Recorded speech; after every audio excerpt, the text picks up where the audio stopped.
আমির উত্তর দিল না। পদ্মজা বলল, আমার নিজেকে নর্দমার কীট মনে হচ্ছে। আপনার মতো একটা মানুষের সাথে এতদিন বসবাস করেছি আমি। গোসল করে পরিষ্কার হয়ে নাও। মজা করছেন? না। তারপর তো ঠিকই ছুবেন, জোর করে অপবিত্র করে দিবেন। পুরুষ তো আপনি, পেরে উঠবে না কোনো নারী। নারী তো ভোগের জিনিস, ভোগ করে করে ফেলে দেওয়ার জিনিস। আমিরের কপালে ভাঁজ পড়ে। বলল, কবে তোমাকে জোর করেছি?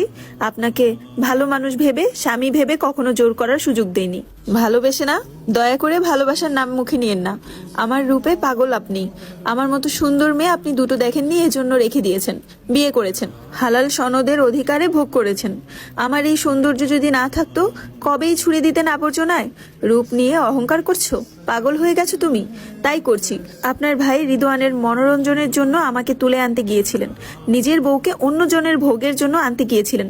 আমির হাসলো, হেসে বলল, তখন তুমি আমার বউ ছিলে? দেখার পর হয়েছ। আমিরের হাসি পদ্মজার রাগ আরো কয়েক গুণ বাড়িয়ে তুলল। আমার এই সুন্দর মুখ না থাকলে আমার জায়গা কি আপনার বিলাসবহুল বাড়িতে হতো, স্থায়ী রক্ষিতা হিসেবে? তোমার মনে হচ্ছে না তুমি বাড়াবাড়ি করছো? তোমার সাথে এমন কথাবার্তা যায় না। আপনি তো আমাকে আমার জায়গায় থাকতে দিলেন না।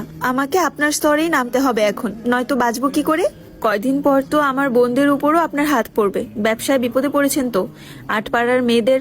পদ্মজা আমিরের কথা কেড়ে নিয়ে বলল, জানি আমি, কিন্তু সেই নিয়ম ভেঙে আপনি আমাকে ঠিকই তুলে আনতে গিয়েছিলেন মেয়ের প্রয়োজনে। আমার বোনদের উপর হাত দিবেন না তার কোনো নিশ্চয়তা আছে? যেখানে আপনি আমার মাকে খুন করতে চেয়েছিলেন, তোমার বোনদের উপর কখনো কোনো আক্রমণ আসবে না। তুমি খুব বেশি কথা বলছো। শরীরের শক্তির সাথে তো পেরে উঠি না, তাই কথা বলে মাথা খাচ্ছ? আপনার মরে যেতে ইচ্ছে করে না? এত খারাপ কাজ করার পরেও নিজেকে ক্লান্ত মনে হয় না? মনে হয় না এবার থামা উচিত? আমির মেরুদণ্ড সোজা করে বসলো, বলল, অনেক কথা বলেছো, এবার গোসল করে খাওয়া দাওয়া করে আমাকে সুযোগ দাও। কিসের সুযোগ? তোমাকে বাধার। আমাকে বের হতে হবে আবার। পদ্মজা অন্যদিকে ফিরে বসে, যার অর্থ সে গোসল করবে না। তার অসহ্য লাগছে আমিরকে। আমিরের খুন করার অভিজ্ঞতা দেখে হাতাহাতি করার সাহস মরে গেছে। এখন থেকে যা করতে হবে পরিকল্পনা মাফিক করতে হবে, নয়তো সে কিছুতেই পারবে না। মেয়েগুলোর মুক্তির আকুতি করে যে লাভ নেই সেটাও বুঝে গেছে। আমির চেয়ারে ছেড়ে উঠে বসলো, খপ করে পদ্মজার হাত ধরলো, বলল, যাও গোসলে। ছাড়ুন, কিরমির করে বলল পদ্মজা।